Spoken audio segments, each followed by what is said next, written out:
استبرا کیا ہے؟ نوجوان اس ویڈیو کو لازمی دیکھیں، انشاءاللہ بہت فائدہ ہوگا۔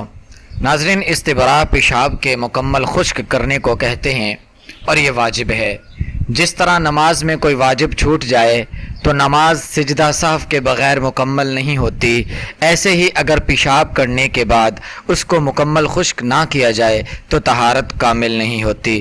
جب طہارت کامل نہیں ہوتی تو وضو کامل نہیں ہوتا، اور جب وضو کامل نہیں ہوتا تو نماز کامل نہیں ہوتی۔ رسول اللہ صلی اللہ تعالی علیہ وسلم نے فرمایا، میری امت کے اکثر لوگوں کی عبادتیں ان کی طہارت کی وجہ سے منہ پر دے ماری جائیں گی۔ اکثر عذاب قبر پیشاب کی بے احتیاطی کی وجہ سے ہوگا۔ پرانے وقتوں میں لوگ خشک مٹی استعمال کرتے تھے پیشاب کو خشک کرنے کے لیے۔ آج کل 95% مرد اور خواتین بغیر خشک کیے ہی پیشاب جلد بازی میں پانی بہا کر کپڑے پہن لیتے ہیں۔ وہی ناپاک پانی پھر کپڑوں کو لگتا ہے، کیونکہ پانی کی ٹوٹی بند کر بھی دیں تو تھوڑے تھوڑے قطرے نکلتے رہتے ہیں کچھ وقت تک۔ یہی حال انسانی جسم کا بھی ہے۔ پیشاب کی نالی جو کہ خواتین کی نسبت مردوں میں قدرے بڑی ہوتی ہے، اس کے اندر کچھ قطرے رہ جاتے ہیں۔ جیسے ہی مرد یا عورت کھڑے ہوتے ہیں تو پیشاب کے قطرے جو نالی میں تھے وہ باہر کی طرف آتے ہیں، لہذا جلد بازی نہ کریں، فوراً کھڑے نہ ہوں۔ اس بات کا یقین کر لیں کہ آپ کا مثانہ مکمل طور پر خالی ہو چکا ہے۔ نالی میں پھنسے قطرے نکالنے کے لیے مصنوعی طور پر جان بوجھ کر کھانسی کریں، اس سے مسلز ریلیکس ہوں گے، اور بائیں پاؤں پر زور دیں 2 سے 3 دفعہ، پھر ٹشو سے پیشاب خشک کر کے پانی استعمال کریں، پھر دوبارہ ٹشو استعمال کر لیں تو بہتر ہے، نہ کریں تو کوئی مضائقہ نہیں ہے۔ اب جو پانی کپڑے کو لگے گا وہ ناپاک نہیں ہوگا۔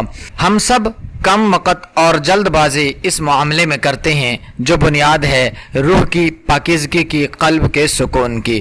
پھر کہاں سے عبادتوں میں لذت اور سکون آئے جب طہارت ہی مکمل نہیں ہوتی۔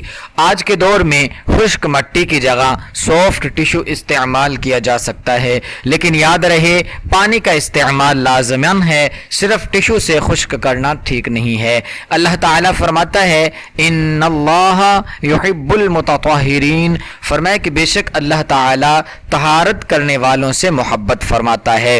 یہی وجہ ہے کہ ہماری خواتین، بچے، مرد، عورت سب پریشانیوں میں مبتلا ہیں۔ جنات شیاطین کے لیے پیشاب کی بو اور آمیزش والے پانی کا ایک قطرہ بھی کافی ہوتا ہے، جس پر وہ سارا دن جادو پڑھ انسان کے کانوں میں پھونکتے ہیں اور اس کی روح اور دل کو بے قرار رکھتے ہیں۔ غصہ، حسد، بغض اور ان سب چیزوں کی جڑ کامل طہارت کا نہ ہونا ہے۔ یہ معلومات زیادہ سے زیادہ آپ لوگوں تک پہنچائیں تاکہ ہمارے ساتھ ساتھ ہمارے بھائیوں کا بھی فائدہ ہو۔